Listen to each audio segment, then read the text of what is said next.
recently Daily Wire released their very first in-theater release, their very first movie that is getting a full theatrical release.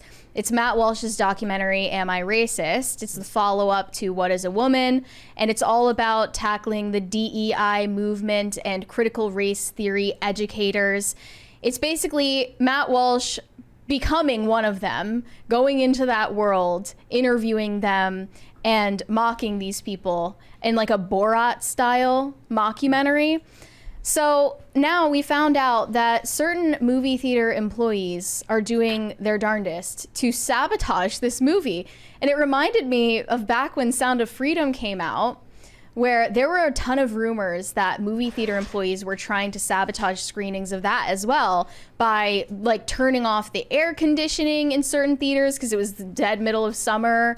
Yeah, and just like doing random things to try to stop people from seeing it. I think most of that was, I don't know if any of that was actually proven. No, right? it was all rumor. They were trying to do the same thing recently. They were making statements about a new movie that just came out called City of Dreams. Yeah. And then the CEO of AMC is like, yeah, we don't make any money if people don't show up to the theater. Right, so right. like, I don't know if I buy Well, it could that. be petty employees that are That's what it is. That's exactly what he found. So Matt Okay. Walsh posted screenshots from the subreddit r/movie theater employees where they were all conspiring together, coming up with ways to stop people from watching it.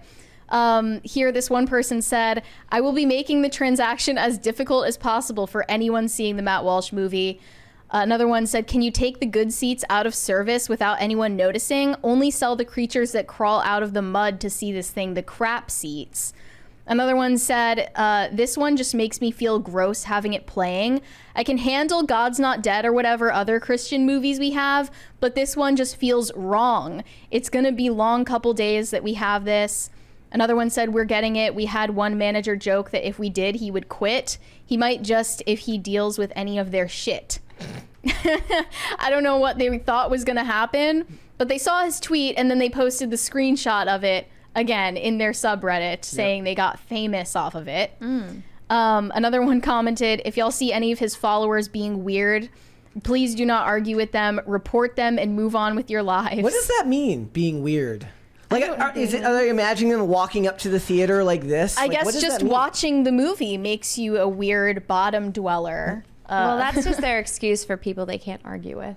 Yeah, another one said this is just him laying the groundwork for when no one comes to see his movie. He can point to this and say that we sabotaged him. You literally did that. The proof is there. Yeah. Like, Oh my the God. posts are still up.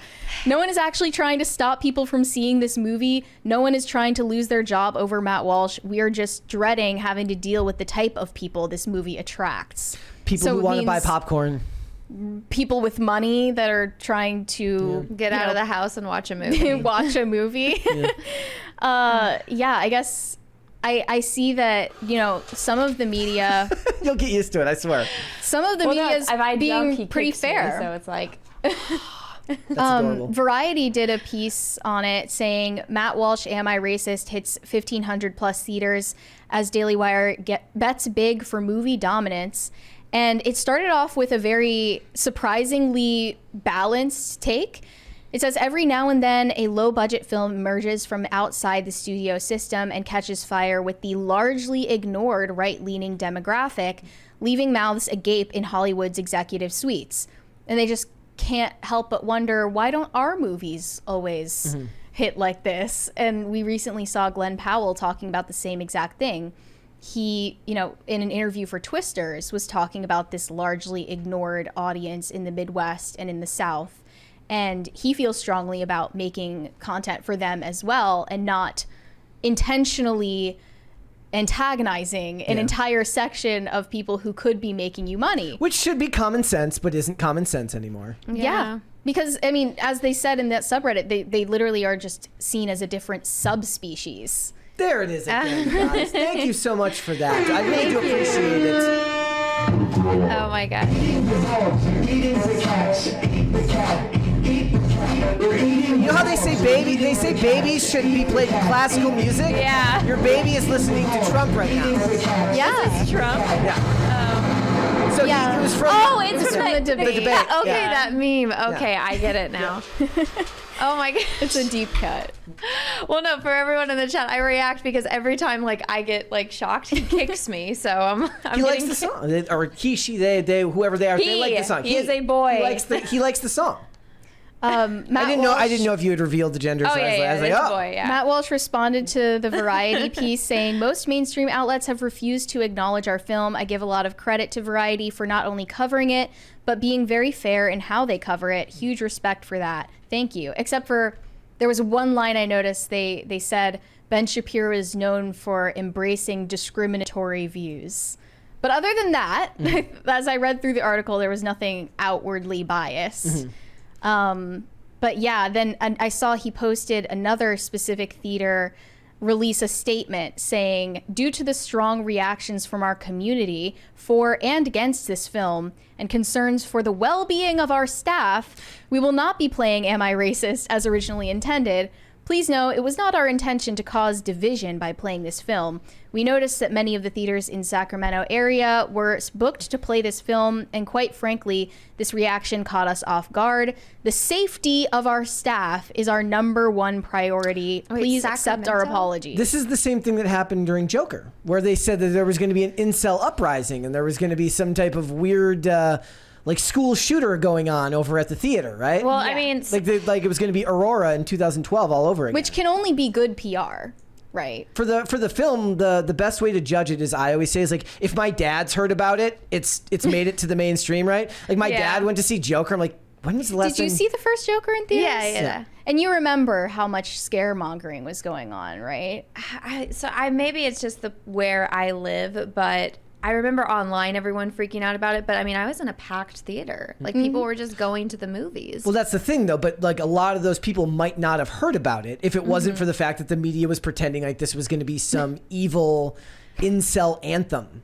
Right, or in the case of Sound of Freedom, they called it, the QAnon conspiracy theorist movie that was attracting all of your boomer uncles. Yeah.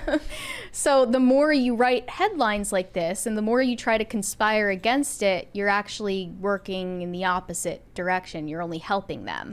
And then Robin DiAngelo responded to this. Yeah, I think she put out a full statement because I was not aware of who this person was, first off. But when I watched the movie, You I don't weren't know if aware I can. of Robin DiAngelo. I think I they don't know who this is either. they posted a clip of it, so I feel free to spoil what happened. They basically forced her to pay reparations to a person of color who was one of the producers on the film, on camera. So Robin DiAngelo wrote the book White Fragility, which was Yes. a Okay. big thing. It's a big thing in like DEI circles in like major corporate America, Okay. meaning like given assigned reading for training seminars and things like that. And she herself makes- is white, by the way. And she makes tons of money on speaking tours telling white people how bad they are. Yeah. Okay, So they got her to actually pull out her wallet and give $30 in cash. Oh my god. To a black man who was one of the producers on the film.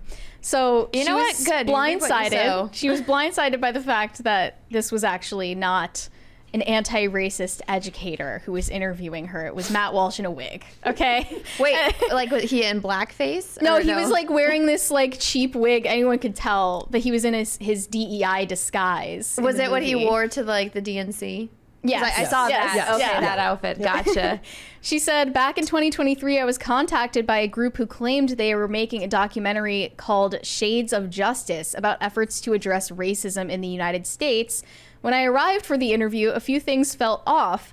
The grips would not make eye contact with me and the interviewer, who was introduced as Matt, appearing to be wearing an ill-fitting wig. Do we really believe that she knew it was a wig?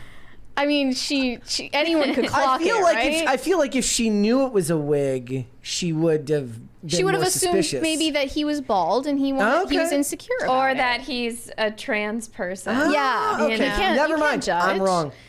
He presented himself as someone new to the anti-racist work and seemed earnest, and his questions didn't come across as adversarial. By the end, however, things got weird. He asked what I thought about reparations for Black Americans. I said I agreed with reparations, but it was not my area of expertise. He then pulled up a chair and invited a black crew member who who went by Ben to sit with us, took out his wallet and handed him some cash. He said that if I believed in reparations, I should also give Ben cash. While some black people have asked white people to engage in reparations by giving directly to individuals, they are generally understood as a systemic approach to past and current injustice. Interesting how that doesn't actually require you to lose any money. The way he set this up felt intended to put Ben and I on the spot. Because he was pushing this on us, I expressed my discomfort and checked in with Ben to be sure he was okay with receiving cash in this way. He reassured me that he was. So I went to my wallet and handed him my cash, and the interview ended. It's just it's just a more hilarious version of what the evil people were doing in 2020, which was people were going to restaurants where people were eating outside, and they were like putting their fist up and saying, do this or else. Basically, do this or you're a racist. Yeah. So by the end of this blog post, she just quoted what the SPLC has to say about Matt Walsh and reinforced that he is, in capital letters, a bad person. He's just a troll. I mean, she got expertly trolled.